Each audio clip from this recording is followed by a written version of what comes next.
Okay, so, have you heard about this? Paul daizotti. You mean, Romance. hold on, the Gay Reaper thing. Yeah, everyone's talking about this. It's like Paul daizotti, right.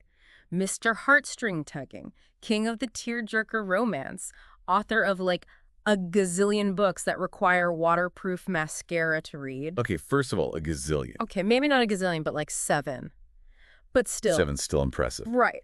So that guy writing a horror novel. It's a bold move. Got to give him that. It's wild, especially because we're not talking about some indie author trying to find their lane here. Daizotti's got a global readership. His books are in libraries. I mean, people love his stuff. Yeah. And it's all, love and heartbreak and happy ending. Exactly. He practically owns the market on heartwarming LGBTQ plus romance. Yeah.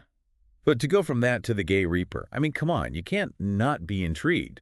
It's like he's saying, I'm not just a one-trick pony. It's like he's going for shock value, right? But also, I kind of feel like he's leaning into it, like daring us to judge. Oh, absolutely. The title alone is a statement. But, okay, before we get too deep into the why, let's talk about the what. What's this Gay Reaper all about?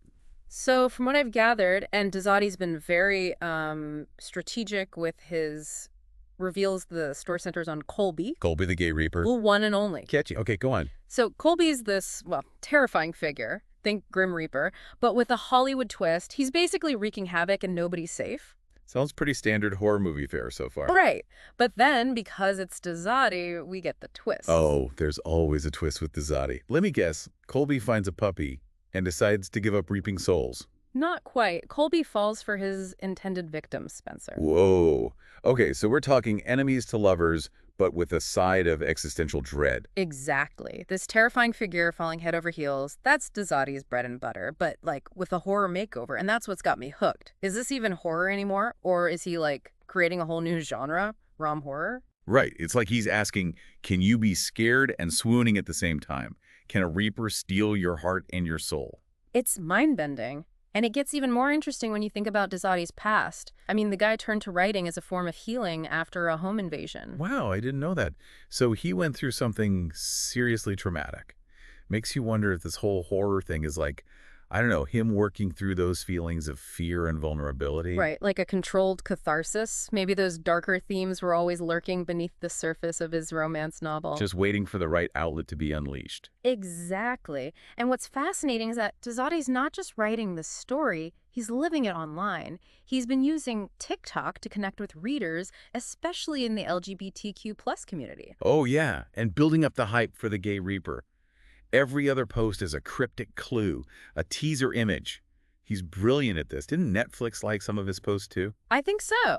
Imagine that, from viral TikTok to Netflix adaptation. It just shows you how publishing is changing. Authors can connect directly with their audience now and even potentially bypass the traditional gatekeepers. Exactly. Daizotti's basically building his own path, and it's working. That brings us back to the big question, doesn't it? Can he really pull this off? Right. Can the master of the tearjerker romance really make the leap to horror and find success? Or will his existing readers be totally put off, and will horror fans even give him a chance? It's a gamble, that's for sure. But one thing's for certain, people are paying attention. Whether you love it or hate it, you can't deny Daizotti's got us talking. He always does. So what do you think? Can the Gay Reaper bridge the gap? Let us know your thoughts in the comments.